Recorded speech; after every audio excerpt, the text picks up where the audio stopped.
106.7 Energy FM. Same, pero iba. Nagbabalik ang Nagisan Chicks ng radio. Si Gandang Cara. Yes, yo. Hello. Ang oras po natin, 1:29. At sana naman nakakain ka na ng husto, nakakain ka na ng masarap, busog ka na, at chillax ka lang dyan, diba? Ito na naman po tayo, it's a Tuesday with me. At syempre, live po tayo on Facebook. Hanapin mo na sa Facebook, Energy FM 106.7. O kaya naman, DJ Cara. That's DJ Space, K-A-R-A. At kapag nakita mo na yan, syempre, i-live mo na yan. Kasi alam kong na-miss mo ko kahapon. Dahil kahapon, hindi tayo natuloy mag-live kasi nagka-problema lang. Nagka-glitch, ganon. Technical problem, ganon. Pero, eto na ulit ako sa harapan ninyo. I am so back. Kaya naman, please, paki-like and share ng ating live video para sama-sama na ulit tayo maging maligaya. Yon. It's a red day today, diba? Naka-red talaga ako. Hindi ko naman birthday, pero wala lang. Trip ko lang. Hello din sa lahat ng mga naka-red. Kung naka-red ka ngayon, uy, malay mo, ngayon mo na mahanap ang the one na magpapatibok sa puso mo. Taray! Pero eto muna ang paalala ko ngayong Tuesday. Of course, kailangan nating pangalagaan ang ating katawan. Kaya dapat ay mag-MX3 capsule tayo. Ito po ay nagtataglay ng alpha mangosteen, beta mangosteen at gamma mangosteen. Mga sangkap na nakakatulong at hindi masama sa katawan at kalusugan natin. At kaya tinawag na plus kasi meron siyang dagdag benefits ng CoQ10 at L-carnitine. Ang coenzyme Q10 po ay uri ng supplement na kailangan ng katawan natin lalo na at nagkakaedad tayo. Ito po ay tulong para sa malakas na heart muscle fiber. Ang L-carnitine naman po ay uri ng protein na tumutulong sa maayos na metabolism or panunaw ng katawan natin. So for inquiries, visit their website mx3ph.com or call the hotline 0918-8888-693. Ayun naman Yes, yo. At dahil dyan, happy Tuesday everybody sa lahat ng mga kakapasok lang po sa live natin sa Facebook. Hello po sa inyong lahat. Mamaya babatiin ko kayo ng bonggang-bongga para masaya ang buhay ninyo, diba? Sa lahat ng mga kapitbahay natin dyan, ng mga OFW sa ibang bansa. Kumusta po ang lahat? Sana nasa maayos po kayong kalagayan at still fighting. Yan, kailangan natin ng fighting spirit para makapag-fight tayo sa hamon ng buhay. Kung nasaan man kayong bansa, hello po sa inyong lahat. Kumusta po kayo? Sana maayos kayo, diba? Sana nakakain na rin kayo. Yan. But anyways, eto na nga. Huwag na natin patagalin pa ang ating story ngayon. Dito lang yan sa Sincerely, Cara.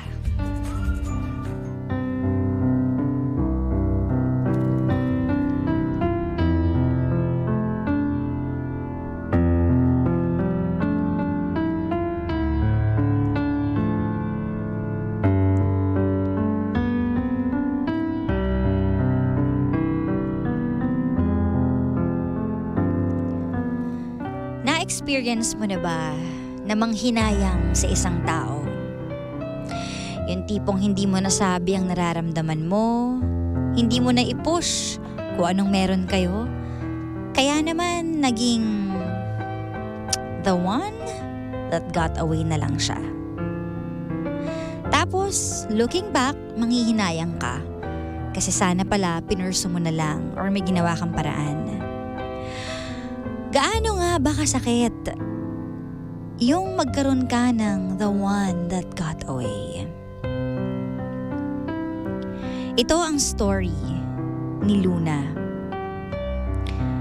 na nanghihinayang dahil sana pala noon pa lang umami na siya ng feelings sa lalaking gustong-gusto niya. Noon pa lang may nararamdaman na siya, first year high school, at naging close naman sila. Sobrang saya, tawa sila ng tawa, hanggang sa naging second year. At marami na silang pinagdaanan together at chances na pwede sanang iparamdam ang feelings. Pero ayaw niya dahil siguro iniingatan niya ang friendship. Kaya naman nung nalaman niya na crush pala siya nung crush niya na si Kael. Parang na-realize niya na mutual naman pala yung feelings, bakit ako natatakot? Kaso, natakot siyang ipahalata na may gusto rin siya. So nagpanggap siya na wala talaga siyang gusto at wala siyang nararamdaman. At nung time na gusto niya nang sabihin, sa birthday nung lalaking ito, nagdala siya ng regalo pero nag-iba na ang takbo ng panahon dahil biglang iba na pala ang gusto nung taong hinihintay niya. And up to now, matatag ang relasyon ni Kael at nung girlfriend niya for 7 years. But until now, nakakaramdam pa rin siya ng pagsisisi na sana pala sinabi ko na lang. So let's hear it straight from the heart of our sender for today. Hello DJ Kara, call me Luna. At ang bagay na pinanghihinayangan ko hanggang ngayon ay ang hindi ko pag-amin sa kanya. Let's call him Kael. He was my first love, my totga. I started having feelings for him nung first year high school. And take note, we're really close. To the point na napapalabas na kami sa klase dahil tawa kami ng tawa. Cause it seems like we have our own world. Dumating pa sa punto na pinipilit namin ang isa't isa na sabihin kung ano nga bang or kung sino ang crush namin. Fast forward, noong second year high school, napalipat siya ng section. Nasa section 1 pa rin ako at napunta siya sa section 2. Unti-unting nabawasan yung closeness namin, although palagi kaming ngumingiti and bumabati sa isa't isa kapag nagkikita kami. Lalong bumaba yung chance na mag-confess ako sa kanya. Pero okay lang, sabi ko sa sarili ko.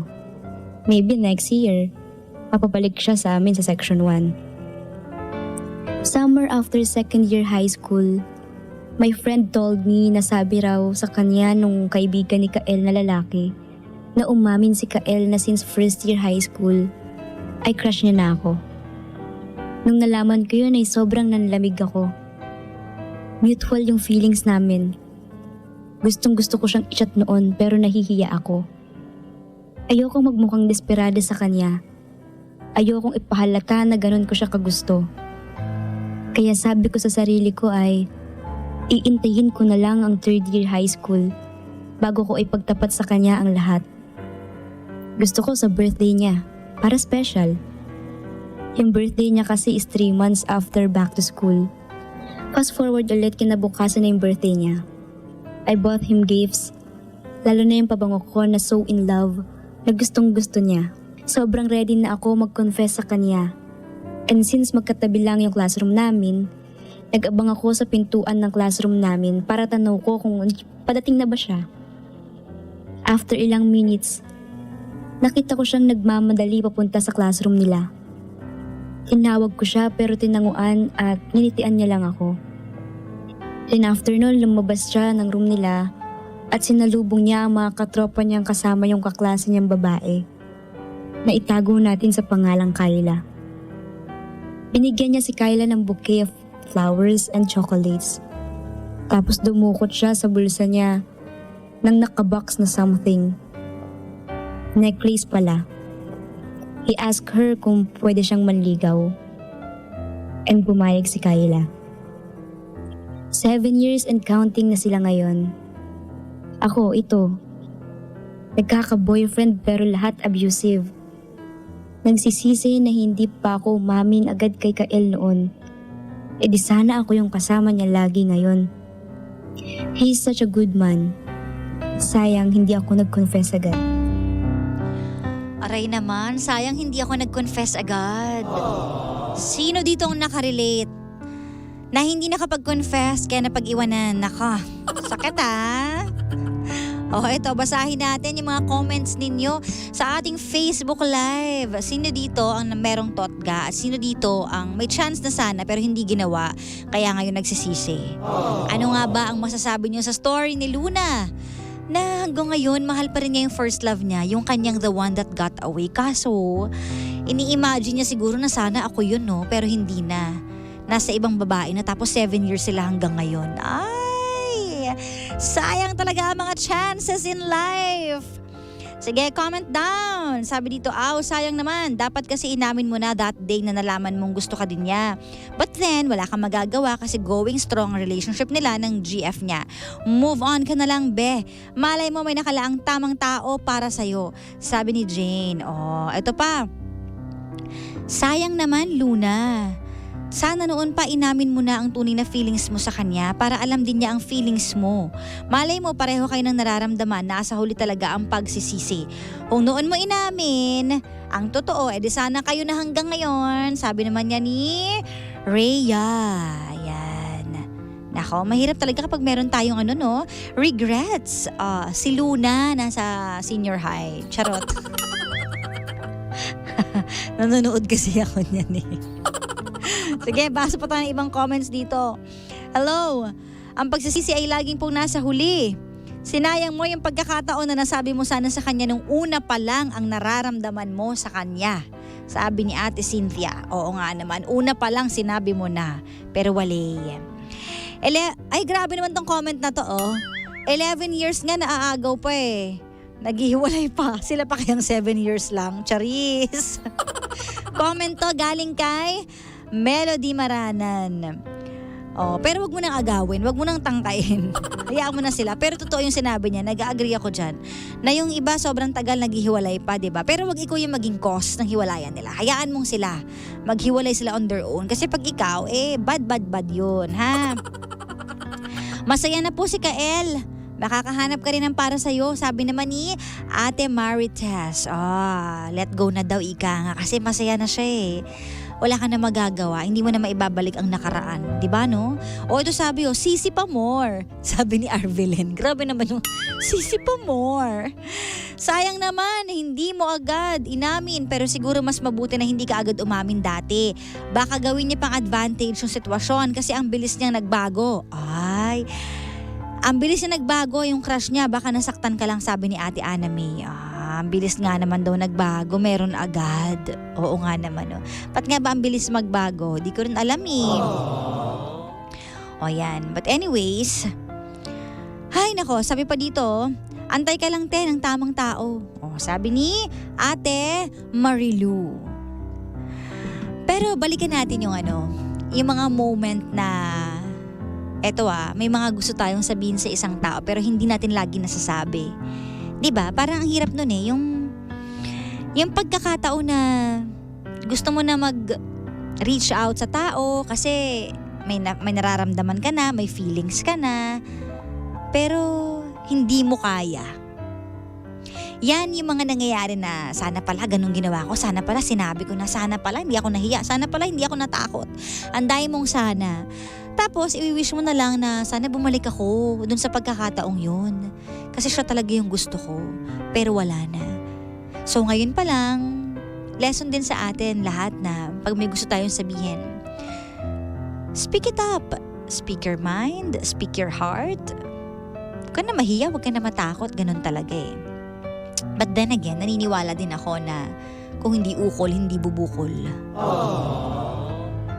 Kasi tama yun, yung nag-comment kanina na ang bilis niya magbago ng crush.